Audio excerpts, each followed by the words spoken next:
that's a lot of syrup.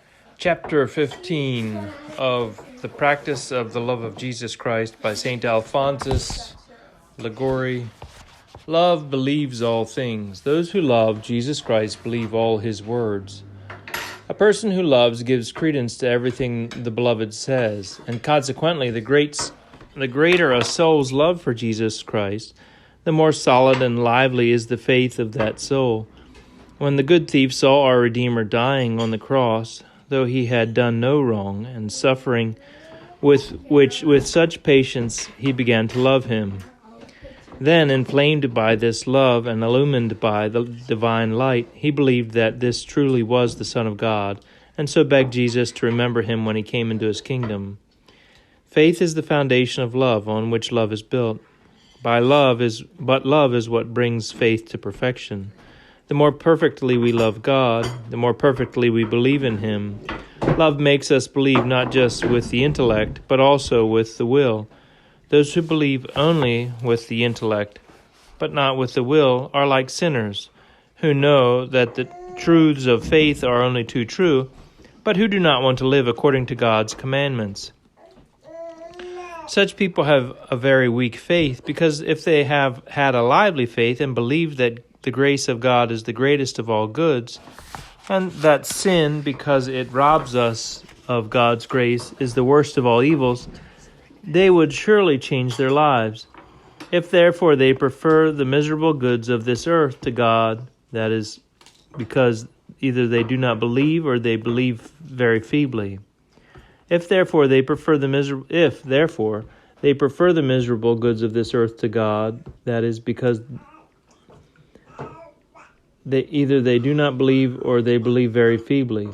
On the other hand, those who believe both with both intellect and will, who not only believe but wish to believe in God, the revealer of truth, out of the love they bear for him, and rejoice in believing, such persons have perfect faith, and hence they try to make their lives conform to the truth that they believe.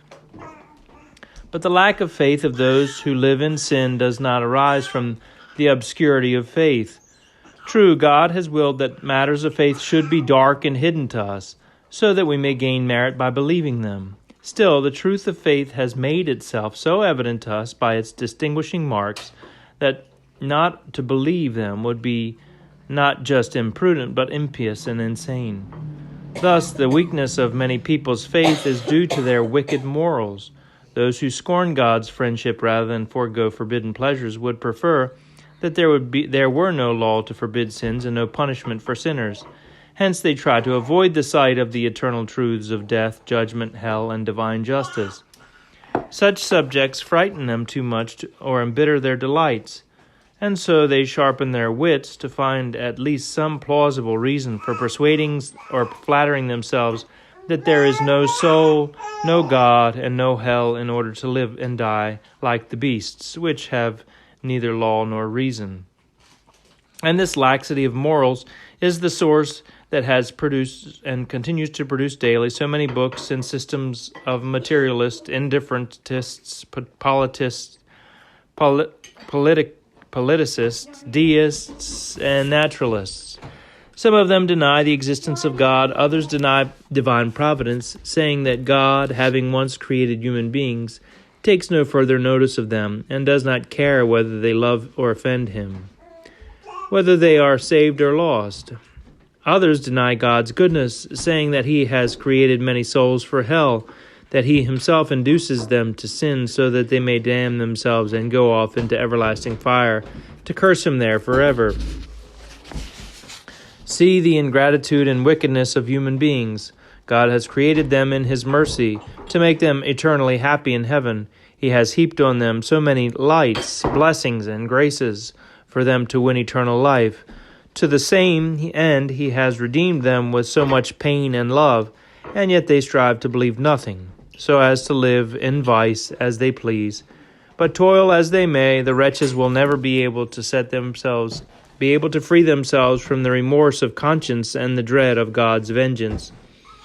On this subject, I have recently published a work entitled The Truth of Faith, in which I clearly demonstrate the baselessness of all the systems of these modern unbelievers.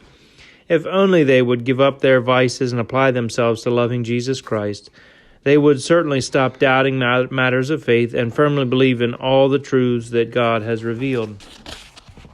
Those who love Jesus Christ from the heart always keep the eternal truths before their eyes and direct all their actions accordingly. Those who love Jesus Christ understand well the saying of the preacher, "Vanity of vanities, all is vanity."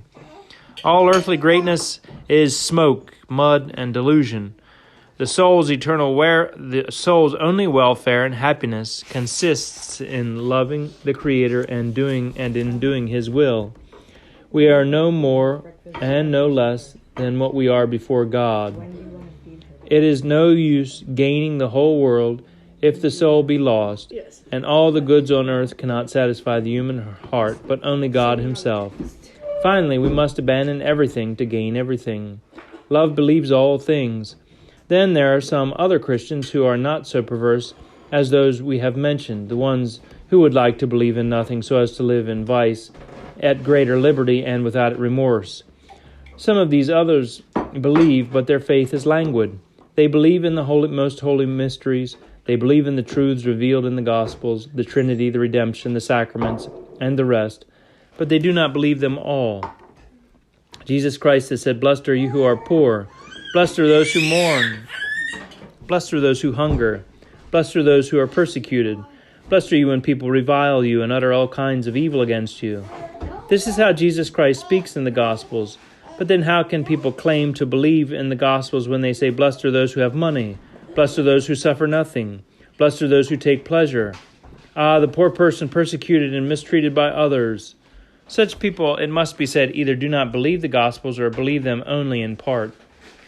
Those who believe them entirely consider it a sign of good fortune and God's favor in this world to be poor, to be sick, to be mortified, to be despised and mistreated by others.